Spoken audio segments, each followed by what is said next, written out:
If you lived in a system where every crime, every murder became totally legal for 12 hours every year, what would you do? We'll be breaking down the deaths and dangerous moments and how you can survive the Purge. It all kicks off after the US political parties throws in the towel in 2014. Instead, we get the new founding fathers of America, aka the NFFA. They come up with an unorthodox idea called the Purge. Basically, for every 12 hours once a year, you can break any law you want, even first-degree murder. Fast forward to 2022, our main man James Sandin is cruising back to his home. He sees his neighbors planting blue flowers in their yard. James is all in on this Purge thing too, with his very own blue flower. James is ready to hunker down with his wife Mary and their kids, Zoe and Charlie. Zoe's got her boyfriend Henry over, which James has no clue about.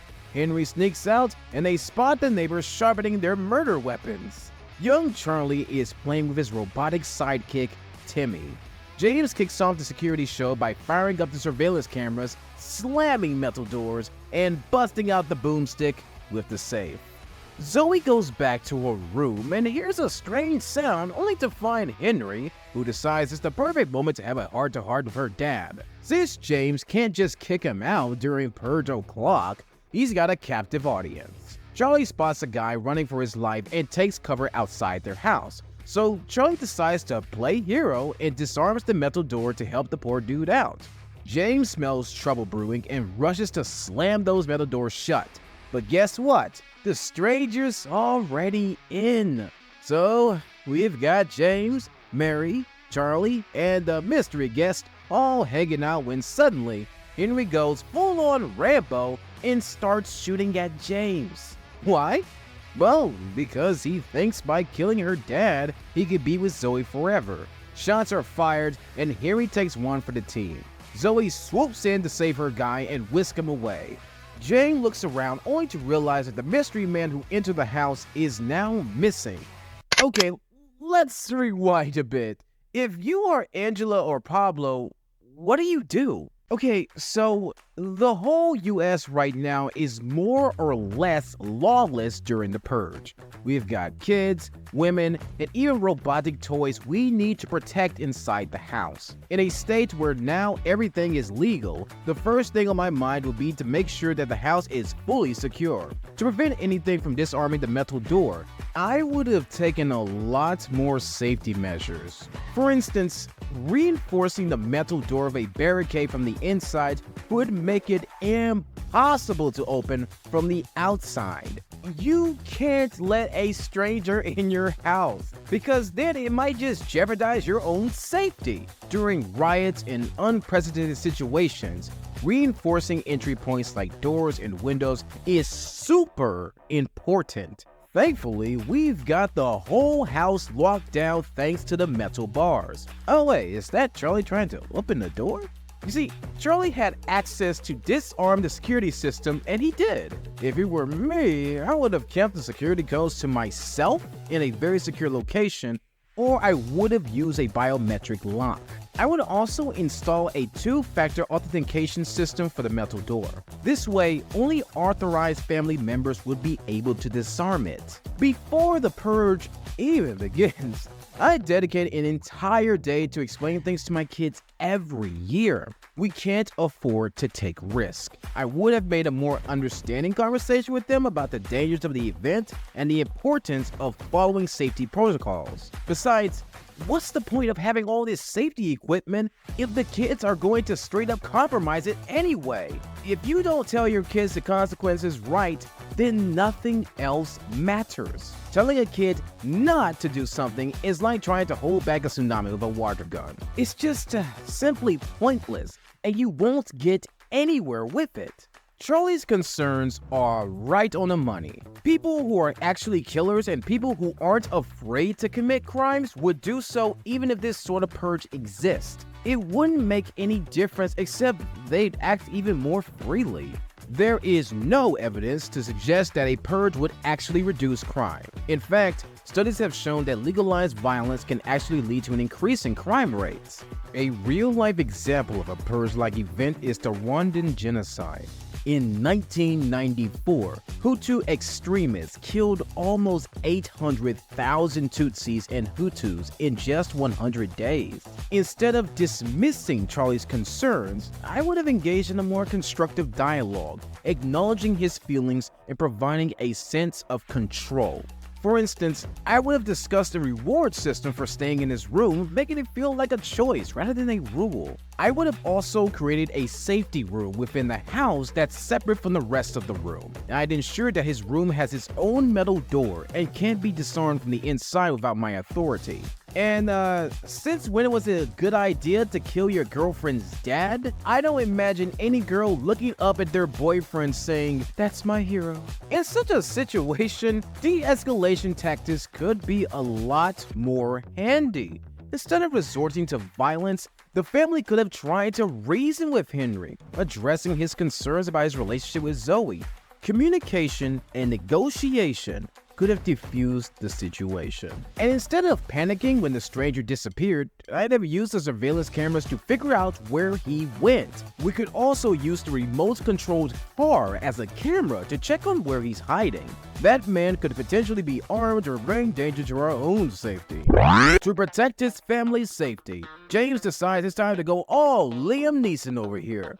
He ushers them into a cozy little safe room. But there's a problem lurking in the shadows. He ventures off to find Zoe, and guess what? He stumbles upon Henry's lifeless body. But wait, there's more. Our friendly neighborhood stranger is lurking just inches away, watching James check Henry's pulse. But James is blissfully unaware of this unwanted guest. Maybe he needs his prescription glasses checked or situational awareness. Anyway, back in the surveillance hub, young Charlie spots a group of masked troublemakers approaching their home. These folks aren't here for a game night, unfortunately. They're packing heat and have a bone to pick. The group's leader steps up and casually drops James' name. Turns out their target, aka the guy who took a wrong turn and ended up in the Sandins' house, is MIA. The nosy neighbors spilled the beans, and now they want their lost lamb back. If the Sandin family doesn't give up this unexpected house guest, they threaten to stage a hostile takeover, complete with a break-in. To turn up the drama, these troublemakers cut the power supply, and suddenly it's lights out for the Sandins. James gathers the troops and lays down the law. They need to find this mysterious man and boot him out into the purge-fueled wilderness. But hold on, Charlie's not too thrilled about that idea. He's got other plans, involving his trusty sidekick, Timmy. James and Mary venture into the darkness, determined to track down the unwanted house guest. Charlie, on the other hand, teams up with Timmy, the light-flashing wonder toy. They spot the man cowering behind the living room sofa, and Charlie plays a real-life game of follow the light. They eventually lead the man into Charlie's room, where he hides in a closet, thanking Timmy like it's his savior. But wait, there's even more drama outside. The Purger's leader rings the Sandins' doorbell, and James answers the door. They chat it out, and James explains they're not exactly hosting a Save the Stranger fundraiser. But the leader's got a surprise up his sleeve. He casually pops one of his own guys like it's no big deal, just to show that he means business. Oh, and he's got a backup on the way to break down the door like they're the SWAT team at an influencer's crib. Back inside, James goes on to another rescue mission, but this time he walks into a standoff. The strangers got Zoe at gunpoint, and it's getting real intense. Mary, being the hero she is, sneaks up behind the guy. James and the stranger square off, resulting in an accidental gunshot. Now they've got this guy tied to a chair, but he's not done causing trouble. James pulls the pick on the wound card, and it's just a cringe-worthy medical torture show. As they contemplate handing the stranger over to the gang, they suddenly realize that maybe they're not so different after all. The stranger offers to take one for the team and head outside. hoping to save the family. But James has an epiphany and decides they're not about to play victim. Alright, the group outside is demanding to release this dude. Now y'all, this is a tricky situation because negotiating with them won't get us very far. These men have a strict time limit, and once the sirens blare, it's over. Trying to save the guy would ultimately get us killed, or worse, we'd be on their hit list for the next purge. So let's go over our options. While pretending to cooperate, the family could subtly mislead the group by suggesting the stranger is in a different part of the house or providing false information about his location. To further distract the group, the family could create loud noises or disturbances in different parts of the house, diverting their attention away from the stranger's actual location. Given the time constraints of the group, delaying and distracting them can be a strategic way to ensure the family's safety and the stranger's well-being. If it were me, saving my family's life is more important than anyone else. Even if I had to sacrifice a stranger, I would do it every single time. And let's face it, the guy would have been dead if he knocked on any of the other houses that didn't have a Charlie. Now these guys, they cut off the power supply to the house. To prevent anyone from cutting off the power from the house, I would have already installed the main electrical services panel inside a securely locked and reinforced enclosure within the house. This enclosure can be designed to be tamper-resistant and resistant to forced entry. It should be located in an area that's not so easily accessible from the outside, such as a basement or an interior utility room. In addition to that, I'd have also invested in backup power systems such as the UPS, backup generators, or even power banks. These systems can provide temporary power during external disruptions or emergencies. Charlie over here helps the stranger hide in the house. Now, almost everyone inside the house seems to be on completely different pages here. We've got James and Mary contemplating how they can find the stranger, Charlie trying to help the guy, and Zoe, who's so confused that she previously went over to her boyfriend instead of checking on her dad, who he was trying to kill. Now, in order to get the best outcome here, I'd make sure we're all on the same page. But just when you thought things couldn't get any crazier, the Purger squad brings in their door-busting gear. They're not here to play nice. They've got massage chains and they're ready to play. They yank those doors and they're in. James tells Charlie to take a gun and run over to the basement, but he forgets to untie the stranger. James gears up for a fight. Zoe hides like a pro and the stranger manages to break himself free. One of the Purgers swings the main door open for their leader, and they sneak around the house. One of these troublemakers slip in through the basement door and tries to make a snack out of Charlie, but James drops in for a hero shot from behind. He takes out most of these maniacs, but just when you think he's got this, the leader emerges from the shadows and stabs him. James is down for the count, and the leader, in a shocking twist of etiquette, thanks him and kisses him on his forehead. Meanwhile, Charlie's in the study room, glued to the surveillance feed. Lo and behold, two neighbors, Grace and her husband, pop in from the front yard and take out the Purgers. But Mary's in a tight spot. She's got a couple of Purgers doing their best creepy horror movie routine, tickling her and threatening her with a machete.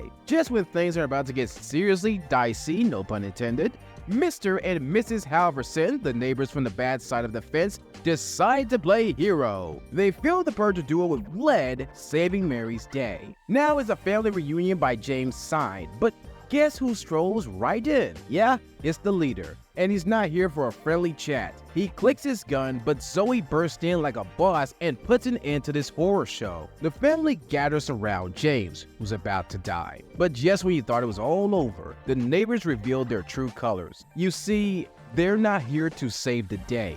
They're here to settle some scores. They've been sipping on that jealousy juice because James has a little bit more green in his pockets. They want to purge themselves of that envy by purging the family. They tie up Mary and his kids with good old duct tape. They thank the new founding fathers for this golden opportunity to live out their murderous fantasies. They've always been jealous of the Sandins' perfect family, and when the Purgers crashed the party, they saw their chance.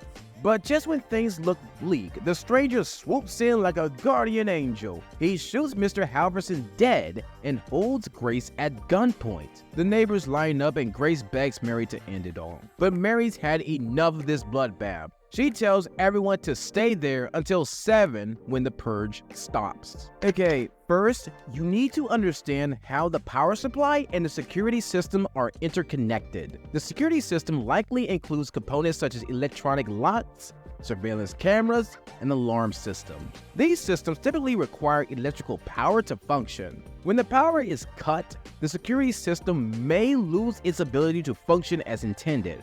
For example, electronic locks, like those on the metal doors, rely on electrical power to remain locked or unlocked. When the power is cut, these locks may default to a locked position if they are unable to maintain their current state. Surveillance cameras also require power to operate.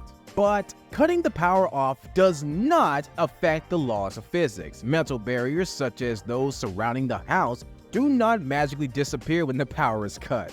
These physical barriers should remain in place unless they're manually altered. In a realistic scenario, if power is cut during an emergency situation, the metal barriers should remain in place, as they are not directly reliant on electrical power for their operation. If it were me, I would have breathed a sigh of relief because the criminal should not be able to get inside the house. But I wouldn't forget to untie the stranger, leaving him vulnerable and unable to defend himself or assist the family. Leaving him in this state is no better than handing him to the purgers. James told Charlie to hide in the basement. Zoe went to her room and the stranger attempted to free himself. This ease of use and magazine capacity. For this one, I would have kept multiple magazines loaded with ammunition, at least 2 or 3 for quick reloading. An AR-15 style semi-automatic rifle would also be very useful, if I could get my hands on them.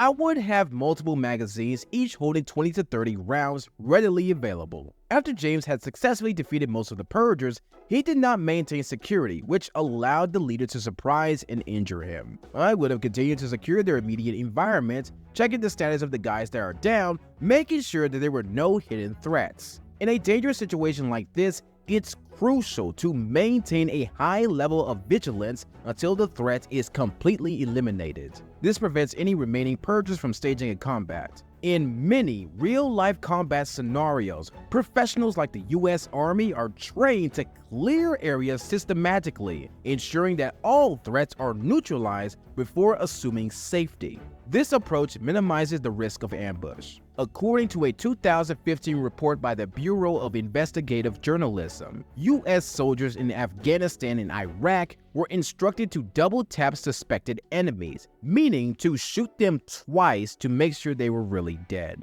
In this situation, giving the dead guys a little love tap won't do us any wrong. James did not confirm the deaths of the purgers he had shot, which allowed the leader to pretend to be incapacitated and then attack him. As for the neighbors, Mary here thanked them for their help without thoroughly assessing their intentions, leading to the family being taken hostage. I would have been cautious and not immediately trusted the neighbors. Back in 2020, a study showed that 60.2% of the murders in the US were committed by an acquaintance, friend, or a family member of the victim. In a crisis, trust should be earned, not assumed. It's essential to maintain a level of skepticism when dealing with unknown individuals, especially during a violent event. Now, the Purge is really about people showing their true nature. Henry had no hesitation over killing Zoe's dad, nor did the neighbors have any hesitation killing the Purgers. In fact, them killing those men over there shows that they're not reluctant to pull the trigger. That would make me even more cautious of them. The Purge is a time when lawlessness prevails, and potential threats can arise at any moment. Staying vigilant is essential for survival.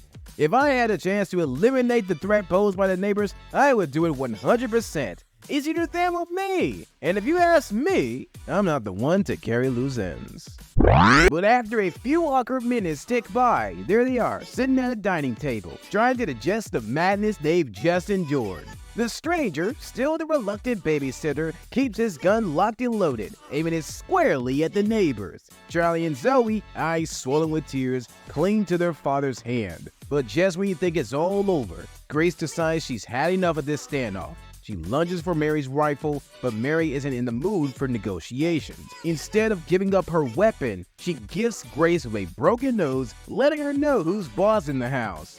Finally, like a savior's call, the sirens pierce the silence, which means it's the end of the purge. Mary, with a mix of exhaustion and relief, orders everyone to hit the road, including our trigger-happy stranger. She thanks him for his reluctant assistance, and he slinks away into the night. But if you were James or the stranger himself, what would you do? Let us know in your comments down below. Booyah!